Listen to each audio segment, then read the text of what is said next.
Let's talk about some of the owner's rep fallacies that I have heard along the way and what we can do to try to address those.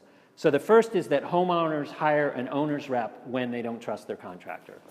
Sometimes that's the case, but that's not always the case. And I'm hoping that by the end of this presentation, you'll realize that the great role that an owner's rep plays. And again, I'm biased, but you'll see in that article that I wrote, which is A Better Way to Build, is that there's a team, and an owner's rep is part of that team. If you're building a team, you're taking a team approach, you need a great builder, a creative architect, a good interior designer, and an owner's rep. That's your team. You know, you start with those four, you put those four together, and you go forward from there. The second is that if the builder and the architect are doing their job, there's no need for an owner's rep. So again, remember that there's a difference between project management and owner's rep. I've done both. On that big job, I really ended up being the project manager because the builder didn't realize we started doing a smart house and a whole bunch of other stuff, and he just didn't have the staffing. So I was the project manager, but I also was the owner's rep.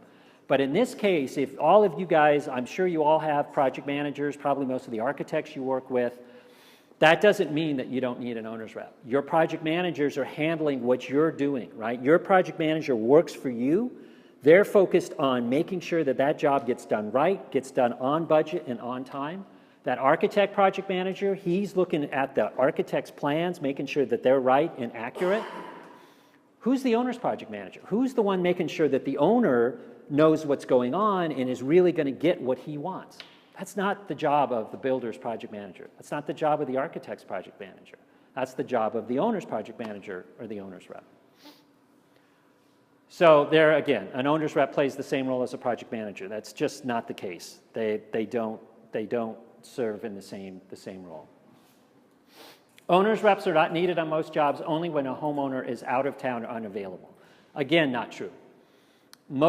I would say half of my clients fit that profile, but half don't.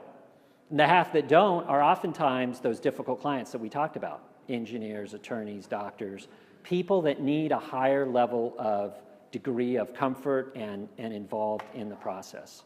Okay, an effective owner's rep has to visit the construction site regularly. We talked about that earlier. Not the case. Not the case. If there's a great superintendent and really good project managers and a great communication between the team, that owner's rep does not need to visit the site often. The Orange County job that I did, I visited it twice. Once at the beginning and three times during a 6-month process. But I had we had the co-construct, I had photos, I still had weekly meetings with the owners. They would just FaceTime me. And they'd like show me the house and, so there are ways you can do that without being on site.